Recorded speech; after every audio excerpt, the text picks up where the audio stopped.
Oke. Diberikan suatu f, fungsi dua variabel, tetapkan satu konstanta c gitu ya. Kemudian kita akan melihat himpunan semua titik x, y yang nilainya sama c gitu ya. Itu akan membentuk kurva pada permukaan yang disebut kurva ketinggian. X kali eksponensial ini yang ada gunung dan lembah gitu ya. Lihat kurva-kurva ini ya. Ini adalah gambaran dari grafik kurva ketinggian. Ini yang bawah juga agak tipis ini gambarannya.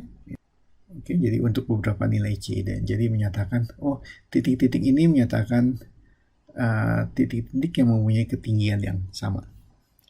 Itu karena itu kita sebut kurva ketinggian.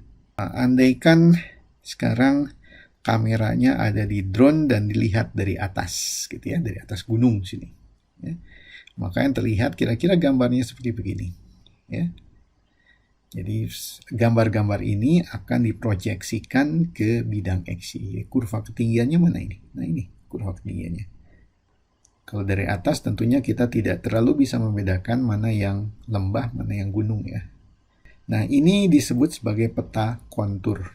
Ingat, peta kontur itu ada di bidang, kurva ketinggian itu ada di permukaannya. Oke, kita coba grafik fungsi yang lain.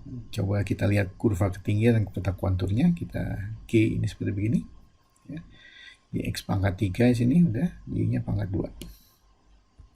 Oke, kita dapat sekaligus ini. Ya. Jadi grafiknya seperti begini. Ya. Ini kurva ketinggiannya seperti begini. Kurva ketinggiannya, dan kalau dilihat dari atas, kita lihat peta konturnya terlihat seperti ini. Nah, dalam aplikasi kita lihat apa sih peta kontur ini ya, kita lihat lagi peta gitu ya, suatu peta, kemudian misalkan kita punya suatu fungsi temperatur, jadi Tx ini menyatakan temperatur di titik x ya. Jadi lokasi titik-titik, jadi himpunan titik yang memiliki suhu sama, ini akan ditunjukkan oleh peta kontur ya. Dalam hal ini disebut kurva isoterm, temperaturnya sama.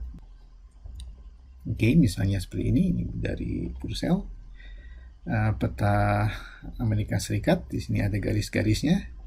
Ini menyatakan ini adalah titik-titik di mana yang memiliki temperatur yang sama. Ini dalam Fahrenheit ini. Oke, ini sama 60, ini 70 di sini. Ya, tidak dapat kontur ya dari sini, karena kesannya kontur adalah ketinggian gitu ya. Di sini menyatakan tempat suhu sama, kurva isoterm. Seorang pendaki gunung gitu yang berpengalaman, yang ahli gitu, itu bisa mereka kembali merekonstruksi bentuk permukaan dengan membaca kontur seperti begini. Baca kontur biasanya ada peta kontur, ada ketinggian-ketinggiannya di sini, dan itu bisa direkonstruksi kira-kira apa yang akan terlihat, gunungnya itu seperti apa. Oke, bagaimana dengan fungsi dengan lebih dari 2 peubah ya? Nah, kita bisa temukan dengan mudah banyak di kejadian sehari-hari, di situasi sehari-hari. Misalnya di suatu ruang yang besar, misalnya concert hall sini, temperatur sini, suhu tergantung dari posisi tiga dimensional, jadi tergantung pada x, y, dan z di sini. Oke, yang lebih banyak lagi yang Anda sudah kenal setidaknya dengan gambarnya drone ya, drone dengan 4 baling-baling, quadcopter misalnya ya. Yang kecepatannya atau arahnya ditentukan dari kecepatan keempat baling-baling ini. Jadi ini kecepatan baling-baling pertama, kedua, ketiga, dan keempat. Dan kita bisa menemukan banyak lagi contoh yang 3, 4, 5, bahkan 10, 100 peubah gitu ya. Bukan hal yang aneh. Nah, masalahnya geometrinya. 3 peubah saja kita sudah sulit menggambarkan. Karena untuk menggambarkan fungsi dengan 3 peubah kita perlu 4 sumbu. Sedangkan ruang kita hanya 3 dimensi. Jadi kita hanya bisa merekonstruksi geometrinya secara terbatas.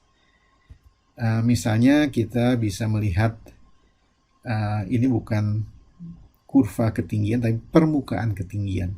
Ya. Diberikan fungsi 3 berubah seperti ini, kita bisa melihat kurva permukaan ketinggiannya. Jadi ini sama dengan konstanta K gitu ya. Dan kita lihat bentuknya seperti apa. Oke. Maka kemudian susun kembali ini Z. Oke, sedangkan kita sudah kenal bentuk ini, ya, 3 dimensional ini, dalam X, Y, dan Z ini adalah paraboloida. Ya. Paraboloida dengan berbagai K. K itu menyatakan, biasanya di sini adalah perpotongan paraboloida dengan sumbu Z. Ya, jadi ini K0 ini yang ini, K10 ini yang seperti ini, K20 ini yang atas ini. Oke, jadi itu hanya menggambarkan sedikit aspek dari grafik fungsi dengan 3 berubah yang tidak bisa kita gambarkan secara penuh. Oke, kita sampai di sini, selesai dengan bahan ini, dan ada tes diagnostik di mana Anda bisa mencoba sendiri soal-soal berikut. Kita akan jumpa lagi di video yang berikut. Terima kasih, sampai jumpa.